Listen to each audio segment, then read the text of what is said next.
대통령도 내란죄 주체이다. 막연한 이유로 영장 집행 거부 안 된다며 대통령 경호처를 비판도 했었고요. 법조계에서는 예로부터 새로운 선례를 만들길 기피하는 습성이 있습니다. 왜냐하면 자칫 잘못하다간 악례를 만들 수가 있기 때문이죠.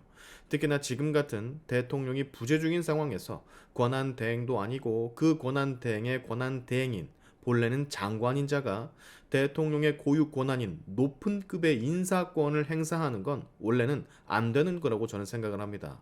그래서 전에 말 많았잖아요. 최상목이 2명의 헌법재판관을 임명을 했을 때 왜 대통령의 고유 권한인 걸 법적 해석도 불분명한 걸 말도 없이 그리고 그 전에 있었던 적이 없던 일을 당신이 뭔데 시전을 했냐고. 즉 최상목 권한대행의 입장, 경제학자로서의 입장으로 바라봤을 때 나라의 위기를 어떻게든 빨리 벗어나 경제 회복을 바라는 마음은 이해가 갔지만 그렇다라고 해서 헌정사상 단 한 번도 없었던 대통령이 탄핵이 되기도 전에 권한대행의 권한대행이 헌법재판관들을 임명하는 건 분명한 악례라 비판을 받은 겁니다.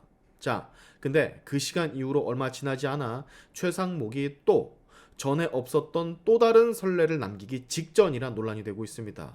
그 썸네일 보고 성이 마시라서 마은혁인 줄 알고 들어오신 분들, 헌법재판관 임명한다라 잘못 알고 들어오신 분들 많으실 텐데 마은혁 아니고 마용주입니다.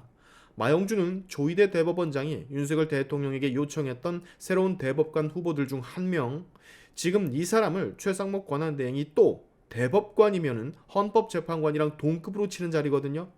또 일전에는 한 번도 없었던 다른 선례를 만들려고 하네요. 왜 자꾸 이런 선택을 하는가 모르겠습니다.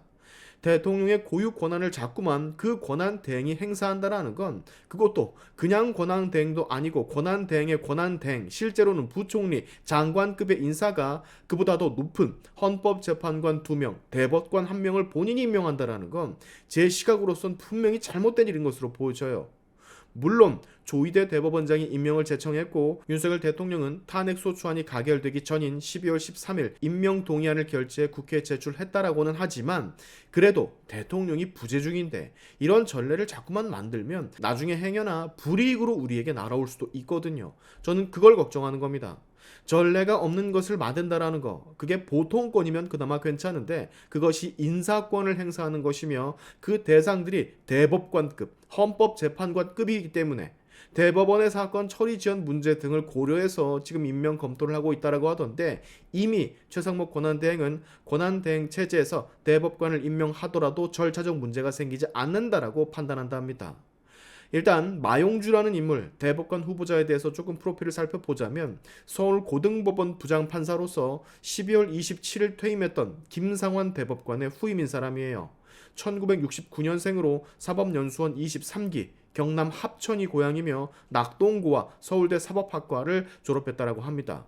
97년 서울지방법원 판사로 임관한 이래 약 27년 동안 서울, 대전, 통영, 제주 등 전국 각지의 여러 법원에서 민사, 형사, 행정 등 다양한 재판 업무를 담당했다라고 해요. 근데 제가 이 사람의 인사청문회를 다 보지는 못했지만 약 한 달 좀 넘게 전인가 인사청문회가 있었거든요.